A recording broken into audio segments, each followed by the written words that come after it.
السلام علیکم۔ ہر گھر کی پریشانیاں دور کرنے والے ٹوٹکے۔ نان اسٹک برتن کی چمک اور حفاظت کے لیے اگر تھوڑا سا تیل مل کر ان کو رکھا جائے تو نان اسٹک برتن کی چمک برقرار رہتی ہے۔ نان اسٹک پتیلوں میں صرف لکڑی اور پلاسٹک کے چمچ استعمال کریں تاکہ ان پر نشان نہ پڑے اور یہ زیادہ عرصے تک استعمال ہو سکے۔ نان اسٹک پتیلی میں کھانے یا جلنے کے نشان صاف کرنے کے لیے اس میں پانی اور 2 چمچ بیکنگ سوڈا ملا کر ابالیں اور دھو کر ہلکا سا تیل لگا لیں۔ نان اسٹک برتن کو کبھی بھی جونے سے نہ دھوئیں۔ بیکنگ پین جب کالے اور گندے ہو جائیں تو واشنگ سوڈا ڈال کر برتن کو ابالیں اور پھر دھو لیں، پانی سے صاف ہو جائیں گے۔ میدا اور سوجی کو کیڑوں سے بچانے کے لیے بیسن، کارن فلور، میدا اور سوجی میں بہت جلد ہی گھن لگ جاتی ہے۔ ان سب چیزوں کو فریج میں رکھ دینے سے آپ ان کو 1 سال تک بآسانی استعمال کر سکتے ہیں، ان میں کیڑا نہیں لگے گا۔ بانس کی میٹس۔ بانس کی میٹ بڑی نازک اور خوبصورت لگتی ہے، مگر بار بار دھلنے پر ان کی خوبصورتی کم ہو جاتی ہے۔ ان میٹس کو اگر چائے کے قہوے میں چند گھنٹے کے لیے ڈبو دیا جائے اور پھر خشک ہونے پر دیکھا جائے تو یہ خوش رنگ ہو جاتی ہے۔ معدے کی تیزابیت دور کرنے کا حل: روزانہ چھلکے سمیت 1 سیب کھائیں۔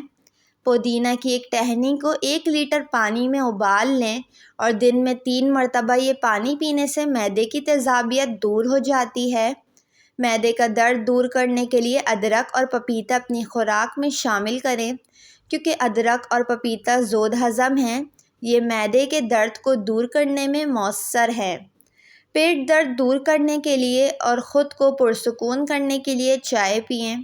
پیپرمنٹ یا عام چائے بنائیں، اس میں لیموں کا رس، شہد شامل کر کے پئیں، اس سے سکون محسوس ہوگا۔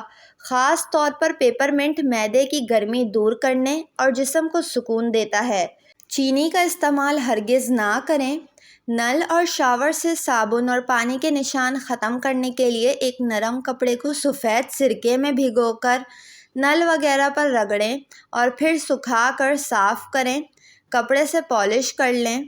ہاتھ سے بنے ہوئے قالین جب میلے ہو جائیں تو انہیں خود نہ دھوئیں، بلکہ کسی اچھے قالین دھونے والے کے پاس لے جائیں۔ اگر قیمتی قالین کو لمبی مدت کے لیے اسٹور کرنا ہو تو پہلے یقین کر لیں کہ وہ بالکل صاف اور سوکھا ہو۔ اس کو رول کر کے براؤن کاغذ میں لپیٹیں۔ قالین ہمیشہ اندھیرے کمرے میں جہاں پر ہوا کا گزر نہ ہو وہاں پر اسٹور کریں۔ ٹماٹر۔ داغ دھبے اور دانوں کا خاتمہ کرنے کے لیے ان پر ٹماٹر کے سلائس یا ٹماٹر کا پیسٹ 10 سے 15 منٹ کے لیے لگائیں اور پھر دھو لیں۔ یہ ٹوٹکا تب تک جاری رکھیں جب تک چہرہ صاف نہیں ہو جاتا۔ برس کا علاج: روزانہ 10 منٹ تک دھوپ میں بیٹھیں۔ دن میں 3 بار کچے کریلے کھائیں۔ کھٹی چیزوں سے پرہیز کریں۔ سافٹ ڈرنک اور گوشت استعمال نہ کریں۔ 5 کھانے کے چمچ ہلدی کو 200 گرام سرسوں کے تیل میں مکس کر کے جسم کے سفید حصوں پر دن میں لگائیں۔ 1 سال تک یہ عمل جاری رکھیں، انشاءاللہ فائدہ ہوگا۔ ہر قسم کی گٹھلیوں کا مکمل خاتمہ: نیاز بو، جس کو پیری بھی کہتے ہیں، اس کے پتوں کی پٹی بنائیں جیسے کہ پودینے کے پتوں کی پٹی بناتے ہیں۔ اس میں تھوڑا سا سانگ اور تھوڑی سی سرخ یا سبز مرچیں بھی شامل کر لیں۔ اس پٹی کو کھانے کے ساتھ کھانا معمول بنائیں۔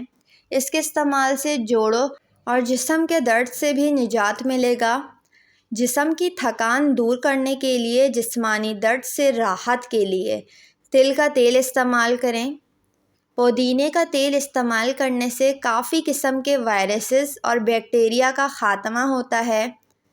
پودینے کا تیل کی خوشبو سونگھنے سے متلی اور الٹی کی کیفیت سے نجات ملتی ہے۔ پودینے کا تیل استعمال کرنے پہ ٹھنڈک پہنچاتا ہے۔ اگر کسی جگہ پر کیڑا کاٹ جائے یا پھر جسم کے کسی حصے میں درد ہو تو پودینے کے تیل سے مساج کرنے سے درد میں راحت ملتی ہے۔ ویڈیو کو لائک اور چینل کو ضرور سبسکرائب کر لیں۔